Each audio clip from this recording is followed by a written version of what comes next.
2024 August மாதம் பங்களாதேஷோடைய பிரதமராக இருக்கக்கூடிய ஷேக் ஹசீனா மாணவர்களுடைய கிளர்ச்சினால் தன்னுடைய பதவியை ராஜினாமா பண்ணாங்க.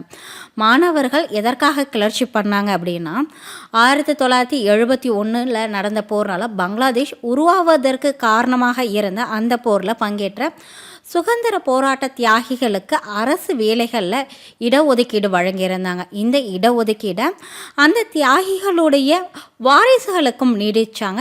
தற்போது வாரிசுகளுக்கும் இந்த இடஒதுக்கீடை நீடிச்சாங்க. இது மாணவர்கள் மத்தியில் மிகப்பெரிய ஒரு கோபத்தை தூண்டக்கூடியதாக இருந்துச்சு.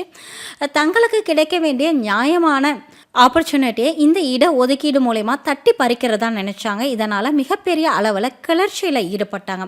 இந்த கிளர்ச்சியை ஷேக் ஹசீனா கையாண்ட விதம் தான் மிகப்பெரிய ஒரு பேசு பொருளாகவும் விவாத பொருளாகவும் மாறுச்சு. அவங்க தீவிரமான அடக்குமுறைகள் மூலயமா இந்த போராட்டத்தை நிறுத்தலாம் அப்படின்னு பார்த்தாங்க. ஆனால் இவர்கள் மேற்கொண்ட அந்த தீவிரவாத அடக்குமுறையே இவர்களுக்கு எதிரான ஒரு விஷயமாக மாறிடுச்சு. இதனால் அந்த கிளர்ச்சிங்கிறது அடங்காமல் இன்னும் பெரியதாக மாறிடுச்சு. இதனால் ஷேக் ஹசீனா ஆகஸ்ட் 5, 2024 அப்போ தன்னுடைய பதவியை ராஜினாமா பண்ணிட்டு இரவோடு இரவாக இந்தியாவிற்கு தஞ்சம் புகுந்தாங்க.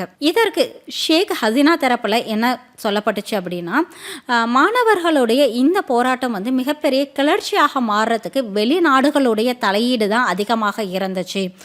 வெளிநாடுகள் மாணவர்களை ஒரு பகடைக்காய் மாதிரி யூஸ் பண்ணிக்கிட்டு அவர்கள் மூலயமா இந்த போராட்டத்தை பெருசாக்கி தன்னை பதவி விலக வச்சுட்டாங்க அப்படின்னு ஒரு கருத்தை முன் வச்சாங்க. இவங்க அண்டை நாடுன்னு மறைமுகமாக குறிப்பிட்ட நாடு யுஎஸ்ஏ தான் குறிப்பிட்டிருந்தாங்கன்னு பல்வேறு தரப்பினரும் சொல்ல ஆரம்பித்தாங்க. அதற்கு முக்கியமான காரணமாக என்ன பார்க்கப்பட்டுச்சு அப்படின்னா, ஷேக் ஹசீனா 3 முறை ஆட்சியில் இருந்தாங்க. இந்த 15 ஆண்டு காலகட்டத்தில் வர்த்தக ரீதியிலான உறவை தவிர பங்களாதேஷுக்கும் அமெரிக்காவுக்கும் இடையில் பெருசாக சொல்லிக்கொள்ளும்படியாக நட்புறவு இல்லை.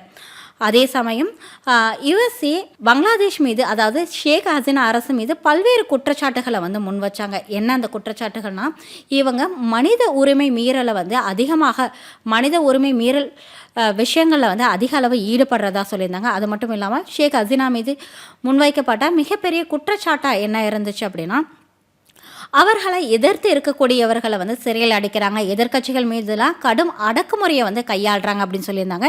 இது எதுவரை நீடிச்சிச்சு அப்படின்னா, கடைசியாக நடந்த எலெக்ஷனில் பங்களாதேஷோடைய எதிர்க்கட்சியான பிஎன்பி இந்த தேர்தல் முறையாக நடக்கலை அப்படின்னு சொல்லிட்டு அந்த தேர்தலையே புறக்கணிச்சாங்க.